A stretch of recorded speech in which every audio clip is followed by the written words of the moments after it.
Pimpinan sidang, saudara bupati, wakil bupati, para hadirin sekalian yang berbahagia.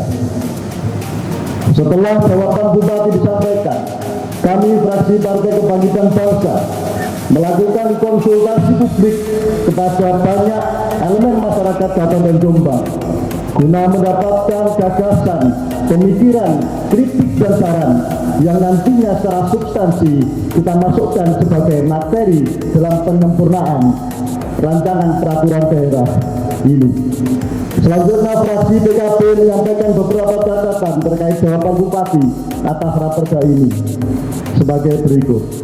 Pertama, fraksi Partai Kebangkitan Bangsa mengamati di dalam raperda ini masih terdapat inkonsistensi antara penyebutan kekerasan dan kekerasan seksual.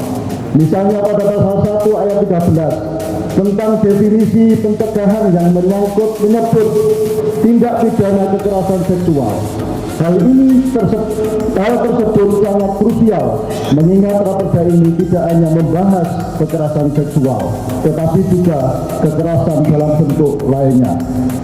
Kedua, dalam bagian konsideran, FPKB mengusulkan penambahan regulasi antara lain Undang-Undang Nomor 17 Tahun 2023 tentang kesehatan dengan argumen bahwa perlu memasukkan undang-undang kesehatan adalah untuk memastikan bahwa sistem perlindungan perempuan dan anak harus terintegrasi dengan sistem kesehatan.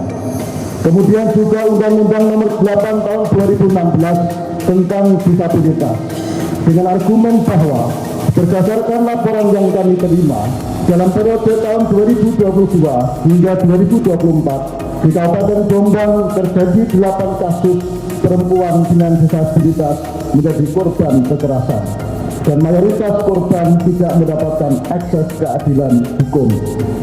Ketiga, pada bab 1 pasal 1 ayat 7 terkait definisi perempuan dapat dipertimbangkan sebagai berikut. Perempuan adalah seorang yang secara biologis berjenis kelamin perempuan.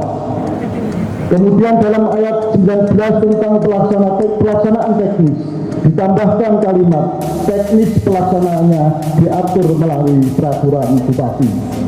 Keempat, dalam raperda ini fraksi Partai Kebangkitan Bangsa juga meminta agar menambahkan definisi kekerasan khususnya dalam hal kekerasan ekonomi, mengingat maraknya tindakan kekerasan ekonomi seperti kasus pemaksaan bekerja secara eksploratif pada perempuan dan anak yang terjadi dewasa ini.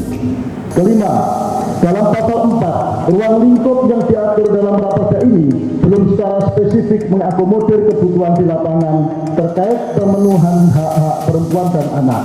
Lebih lanjut dalam poin C dan D merupakan sama-sama penyedia layanan yang seharusnya secara spesifik diatur secara terpadu dan tidak terpisah.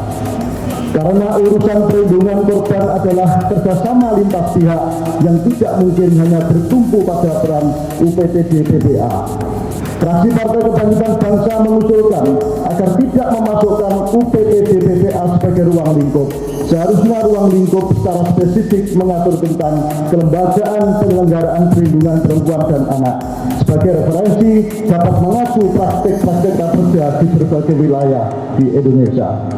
Keenam, dalam beberapa substansi masih terdapat inkonsistensi dalam penggunaan diksi RPS dan penampungan sementara. Hal ini menjadikan raperda ini masih bias dalam mengidentifikasi kebutuhan rumah aman bagi perempuan dan anak korban kekerasan yang membutuhkan perlakuan khusus.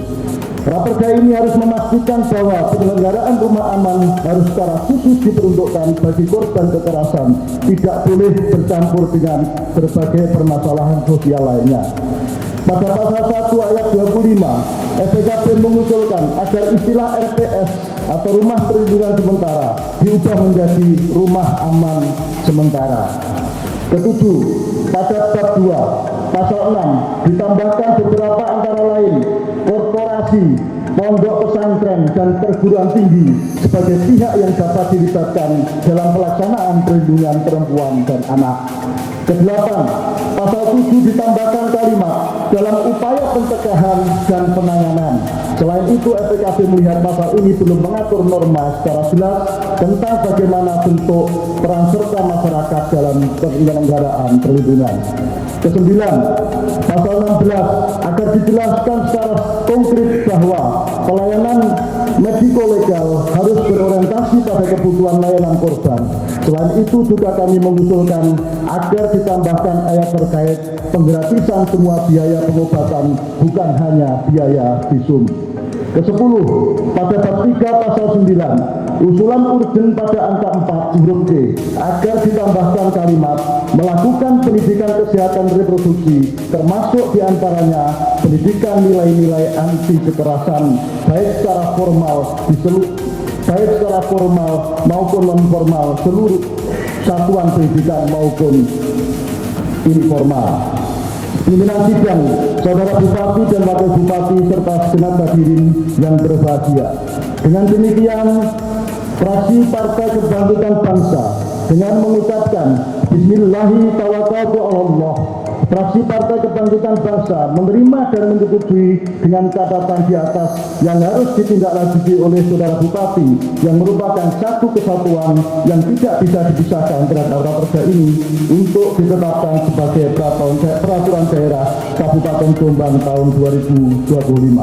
Atas segala perhatiannya kami sampaikan terima kasih dan mohon maaf apabila ada hal-hal yang tidak berkenan.